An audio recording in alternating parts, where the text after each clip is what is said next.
The Wars of the Roses ignited from a deep-seated power struggle between the houses of York and Lancaster, like a smoldering ember set to flare. Their expanding borders and shifting alliances foreshadowed an inevitable storm of turmoil across the realm. Like intertwined roses sharing the same stem, the two houses sprang from one lineage, yet their barbed ambitions crackled with thunderous intensity, brewing further discord under the storm-laden sky. King Henry wore the crown, yet seemed too frail to shoulder its burden. His vacant eyes reflected the gulf between the regal ideal and the harsh reality, while quarrels among his nobles only deepened the kingdom's fractures. The countryside, ravaged by war, was mired in despair. A broken cart and shattered plows spoke volumes of economic hardship, while circling crows heralded the unrelenting weight of hopelessness. Crowned amid suspicion and intrigue, Richard Ewy's reign shone brightly on the surface yet wavered with underlying unrest. His commanding presence belied the uncertainty gnawing at the heart of his kingdom. Amid murmurs of distrust from within and beyond the Yorkist circle, Richard Ewy clung to power with unyielding resolve. The tension in the hall, crackling like an unspent storm, hinted that the end of conflict lay far on the horizon. While the crown still dazzled in gold and jewels, its foundation grew perilously weak. Like a once mighty edifice perched at the edge of collapse, the dynasty stood on the precipice of unknown upheaval. War's scars refused to fade. The sodden banner of York, marked by blood and mud, marked the kingdom's waning glory, while burning hamlets testified to a land steeped in sorrow.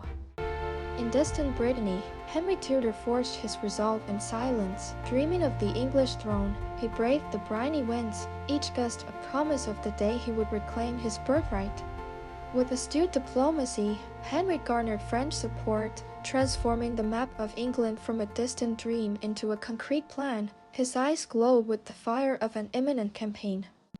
On that tempest-tossed sea, Henry stood firmly at the helm, each roaring wave an echo of his unrelenting drive to retake the throne. He knew this voyage would define his fate. Upon the Welsh shore, Henry joined forces with local allies, drawn by the Red Dragon's banner. With their solidarity, he began his march steadfast as the green hills beneath the changing sky. On the eve of confrontation, Richard Ewy's camp lay shrouded in silence, where dread and determination mingled in equal measure. Firelight gleamed in his eyes, revealing a hint of resignation at the fate he would soon meet. Across the field, Henry Tudor calmly absorbed reports from his men. In the flickering glow of the campfire, hope and apprehension coexisted, echoing across the fields of impending war. As dawn's first light pierced the mist, the standards of the White Boar and the Tudor Rose stood poised, foreshadowing the colossal showdown to come. The measured drumbeats echoed like a harbinger of destiny.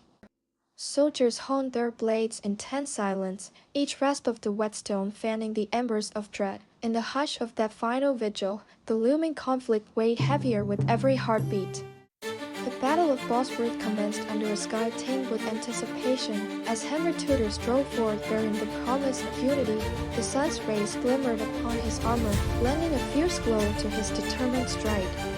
Richard Ewy charged fearlessly, resolved to defend the crown he clung to. The spattered mud and blood on his armor underscored his unwavering spirit in the heart of battle. Fighting to their last breath, both sides hurled themselves at the fray with stubborn pride. Mud and blood fused into one, bearing witness to another tragic chapter in the Wars of the Roses. In a den of conflict, the White Boar sank into the mire while the Tudor Rose rose unscathed. Trumpets sounded a triumphant shift. Henry Tudor's hour had come. William Stanley's sudden bold-face tore through the battlefield like a tidal wave, tipping the scales decisively in Tudor's favor. The roar of hope shook the earth, echoing through every soldier's heart.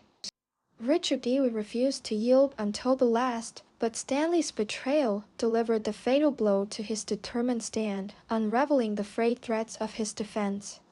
Stanley's cavalry cleaved the Yorkist line as though it were mere parchment. In that moment, defeat loomed inevitable for those bearing the boar, and despair echoed in their dying cries. The fallen crown in the mire marked the downfall of Plantagenet rule. Atop the battered field, Henry Tudor's banner heralded the birth of a new chapter in English history. Richard Dewey pressed forward with iron will, refusing to back down, even as the tide turned against him. Every spatter of mud, every drop of blood fueled his desperate final charge. Even after being hurled from his horse, Richard's spirit refused to falter. Kneeling in the mud, sword in hand, he clung to his final breath with unbreakable resolve. The crown, cast aside and stained with earth, marked not just the end of Richard Dewey but also the close of the Plantagen story. As the sunlight broke through, a new dynasty prepared to take hold. When the dust settled, only one banner remained aloft. Though the land still bore deep wounds, the Tudor rose now blossomed with renewed hope, signifying a painful yet unshakable step forward. The Tudor rose transcended a mere family emblem, evolving into a living symbol of reconciliation for a kingdom once torn by rival claims. In a bustling modern plaza, Henry Tudor's statue rises as a reminder of England's trials and rebirth. The rose in his grasp embodies the hope that blossoms long after strife has passed. The Battle of Bosworth's record does not simply lie dormant in history's vaults. Its pages continue to inspire, reminding us of the lessons gleaned from division, conflict, and ultimately, reconciliation. And so, in today's classrooms, we study Bosworth not for blood or throne alone, but for the enduring truth it reveals that beyond discord lies the power of unity, ever relevant through the ages.